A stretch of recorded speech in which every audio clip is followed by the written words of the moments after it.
Improvise, adapt, overcome, right, honey?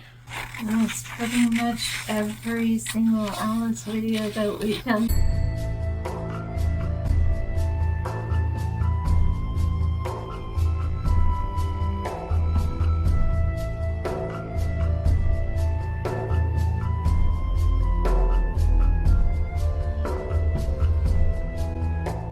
Good morning, good afternoon, whatever time it is. I'm just gonna record a quick intro video before I get cutting because there's going to be a lot of cutting today. So back when I made the original Alice dress, I had trouble finding a proper pattern and wound up going through buying many patterns that I didn't even use, and then just wound up Frankensteining a few together. It worked and I like it. I really like the dress. However, the sleeves are not as poofy as I would have liked. The Alice look is really known for poofy sleeves. And for whatever ungodly reason, I just cannot find a proper pattern with a good poofy sleeve to save my life. So I'm going with a different route today. After scouring the internet, I did find one dress pattern that will work.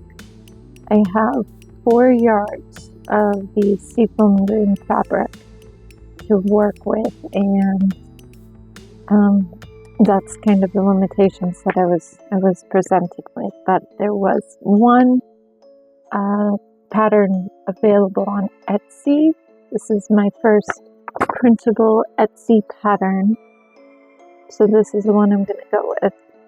You see how big and magnificent this sleeve is. So I'm going to go with this, and the link to this dress will be available in the description below, and you can check it out for yourself. But this really is the best option that I could find, and very reasonably priced, might I add. But for some reason, commercial patterns just don't have a good, proper fit, flare, poofy sleeve dress.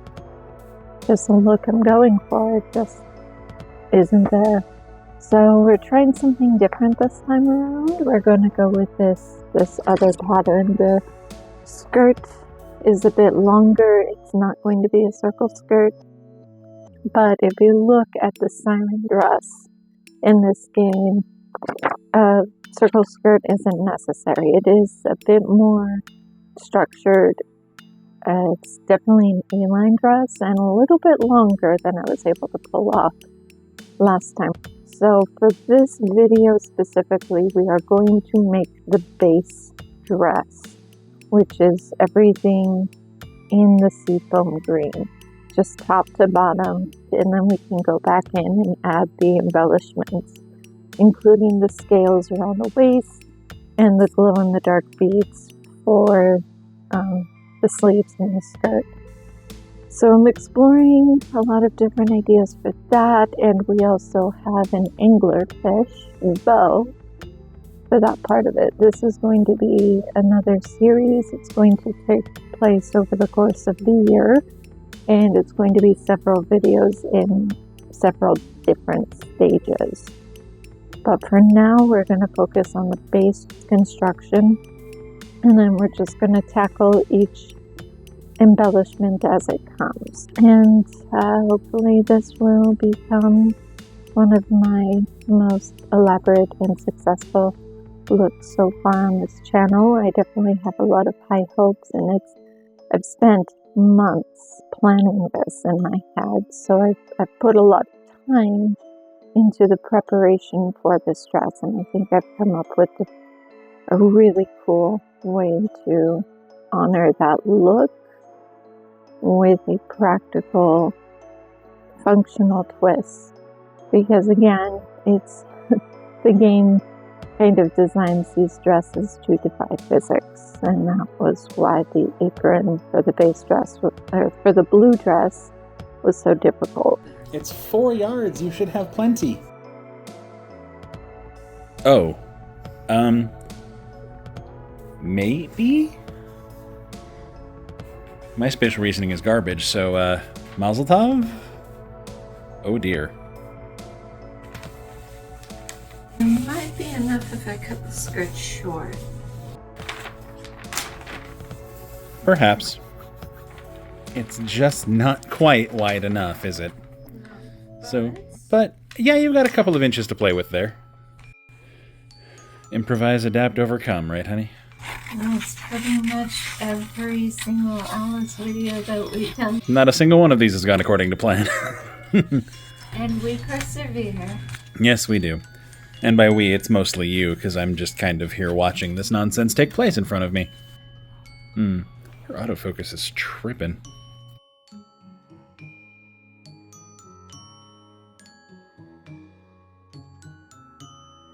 So there are a few things that I'm noticing that are very different about these printable paper patterns than your standard manufactured patterns. Pros and cons.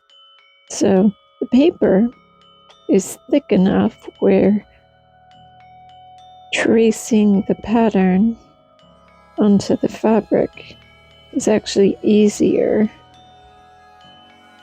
because the paper is stiff enough that it actually provides a brace while I draw the lines.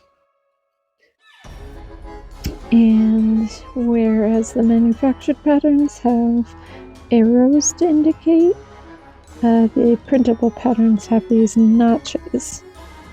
So when I flip this for the other piece, the cut notch will be able to indicate where that notch is without me having to mark it or pin the fabric exactly. The notch will just be there and I'll get a more accurate alignment. So right now what I'm doing is I have the pattern paper, instead of weighing it down or pinning it directly to the fabric, because the paper is too thick for it to be pinned to the fabric without it causing too much gathering and unevenness. So what I'm doing is just pinning it down into the comforter, keeps everything in place, the pattern piece and the fabric, while I trace instead of pinning the fabric paper directly to the fabric. Every seamstress, every sewer has different ways of tracing patterns. So I've learned that there's really no right or wrong way of doing this. It's just a matter of what's best and most comfortable for you individually. But I'm finding a few advantages here using regular printable paper instead of very thin, transparent paper. Okay, so we have notch 1, notch 2,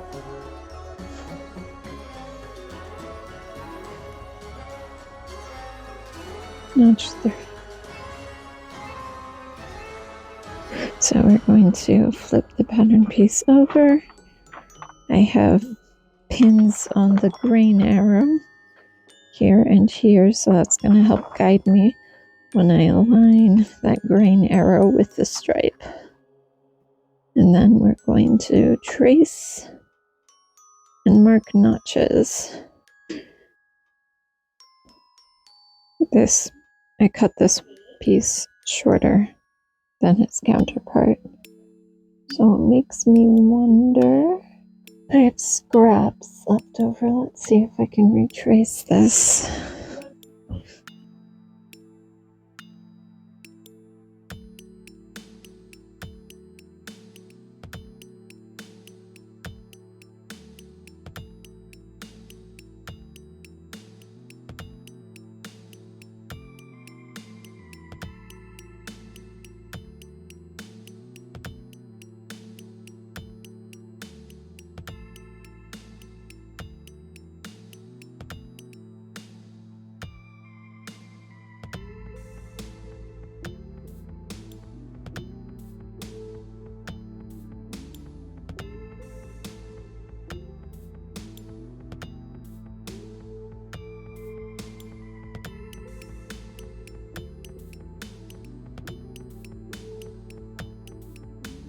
So I'm taking a quick pause in the sewing process just to update you. So far as the goal is to remain the same, just get this dress completely into one piece. And that's what I've been doing. You can see here these seams are all sewn together. This is the entire bodice, just sewn together and finished. So it's all just coming together. I'm just marathoning this dress, and this is where we are at this point. It is almost in one piece. Here at the waist, it's all pinned. So the skirt here at the bottom, and just right here, you can see the faint line of the pattern mark. So the skirt is coming right at the waist line here. So the skirt is pinned on, and I've aligned it just so the finished edges here are pinned perfectly together. This is the side seam of the skirt aligned with the side seam of the bodice. Here's the center seam of the bodice aligned with the center seam of the skirt. So everything is just very nicely aligned and pinned together. Later tonight, that's what we're going to do. We're going to get the skirt sewn to the bodice, and all of this is going to be one piece. The pattern and instructions did call for lining for this whole process, and I'm just going to skip that part because there are going to be so many layers of this dress once I'm finished. Adding another doesn't really make a whole lot of sense, and honestly, I just don't think we have time for it. So if there had been a lining, this neckline would just have been sewn together and flipped. That way it wouldn't show. But instead, I'm going to just fold over every edge at the top and finish it normally. Of course, this part is going to be covered anyway by the seashells, so that's kind of the point I'm making, is not a lot of the base is going to show through anyway. The sleeves have been kind of hard to figure out. This is a very different dress from the blue, but what you see up here is that there is no top to the shoulder. It's just one big U. And that is because the sleeve is going to serve as both the sleeve and the shoulder. It's all going to be put together with elastic, and it's one of those dresses where you have the option of being off shoulder or on shoulder. Putting this together is going to be a little out of order. I did check with the instructions just to be sure of the process, because I was almost hesitant to put the side seams together before putting the sleeves on, but the instructions did call for the entire bodice to be completed, so that's where we are. And the next step will actually be sewing the sleeve seam together before adding it to the dress, which is an unusual process. I'm not used to the process being kind of out of order like this, but I'm just going to go with what the instructions say because I'm not very familiar with this process. So right now, the plan is to get the sleeves sewn. So the seam on both sleeves sewn, get the waist and the bodice sewn together, and then start pinning the sleeve onto the dress.